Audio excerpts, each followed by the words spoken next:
बिस्मिल्लाहिर्रहमानिर्रहीम। अस्सलामु अलैकुम मोहतरम ख़वातीन हज़रात, सब लोगों को खुश आमदीद कहती हूँ। अनम होम रेमेडी चैनल में वेलकम करती हूँ। वो लोग जो मुझे पहली बार सुन रहे हैं, पहली बार देख रहे हैं, सब लोगों को रिक्वेस्ट करती हूँ कि आप अनम होम रेमेडी चैनल को विज़िट कीजिए और सब्सक्राइब कर लें। इसके साथ दिए गए बेल आइकन को दबा लीजिएगा, इससे आपको हमारी हर आने वाली वीडियो का नोटिफिकेशन बर वक्त मिलता रहेगा। अब बात कर लेते हैं आज के जो मौजू है, वीडियो का जो टॉपिक है उस पर। आज की वीडियो का मौजू है पेट की गैस, बदहज़मी, कब्ज़, एसिडिटी, ठीक है, तेज़ाबियत, खट्टी डकार का आना, खाना खाने के बाद पेट का फूल जाना, खट्टी डकार आना, बदहज़मी हो जाना, कॉन्स्टिपेशन, कब्ज़ हो जाना, इन तमाम मसाइल के लिए बहुत फ़ायदेमंद रेमेडी है। तो इसको बताने से पहले कहना चाहूँगी, हमेशा की तरह तमाम तारीफ़ें अल्लाह तबारक तआला के लिए और सलातो सलाम हमारे प्यारे आका हज़रत मोहम्मद मुस्तफ़ा सल्लल्लाहु अलैहि वसल्लम के लिए। तो मोहतरम ख़वातीनो हज़रात, चलते हैं वीडियो के मौजू की तरफ। कब्ज़, एसिडिटी, तेज़ाबियत, खट्टी डकार, इन सब चीज़ों से छुटकारा पाना चाहते हैं तो आप ले आइए जायफल।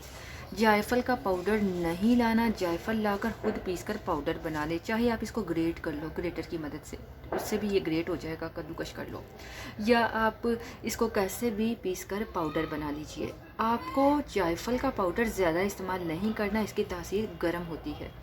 आप अपनी एक थोड़ी बड़ी चुटकी ले लें जायफल का पाउडर, उसमें आप मिलाओ 1 चम्मच नींबू का रस, दोनों को मिक्स कीजिए। रात को सोने से पहले, खाना खाने के बाद सोने से पहले, आप लोग जो कॉन्स्टिपेशन के लिए, एसिडिटी के लिए सिरप का इस्तेमाल करते हो ना, कि रात को सिरप पी के सोएंगे तो सुबह पेट साफ़ होगा, तो उन सिरप को छोड़कर इस रेमेडी को सिर्फ़ और सिर्फ 7 दिन इस्तेमाल करके देख लें।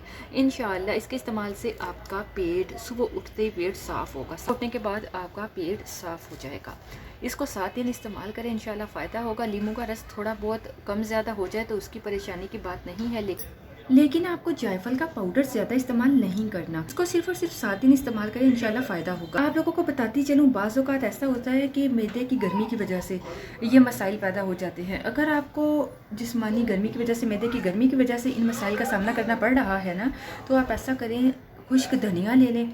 आपको चाहिए 2 चम्मच खुश्क धनिया, और आपको चाहिए 2 गिलास पानी। 2 गिलास पानी हल्की आंच पर पैन पे पकने के लिए रखें, उसमें 2 चम्मच धनिया डालें और उसको ज़्यादा से ज़्यादा 5 मिनट के लिए उबालें, ठीक है। 5-7 मिनट से ज़्यादा नहीं उबालना, ऐसा ना हो कि पानी को आप कम करने बैठ जाओ, ठीक है। ज़्यादा से ज़्यादा आधा गिलास पानी कम हो जाएगा। 5-7 मिनट उबालने के बाद धनिया को पानी में रहने दें। इसका कलर जब चेंज हो जाए तो छन्नी की मदद से छान लीजिए, और आधा कप सुबह शाम अगर आप इस धनिया के पानी का पी लेते हो तो इससे आपकी अंदर की गर्मी ख़त्म हो जाएगी, आपको ठंडक का एहसास होगा, आपके ये मसाइल ठीक हो जाएंगे, तेज़ाबियत ठीक हो जाएगी। इसको यूज़ कीजिए और अपना एक्सपीरियंस हमारे साथ शेयर कीजिएगा। आपसे इजाज़त चाहूँगी। अल्लाह हाफ़िज़।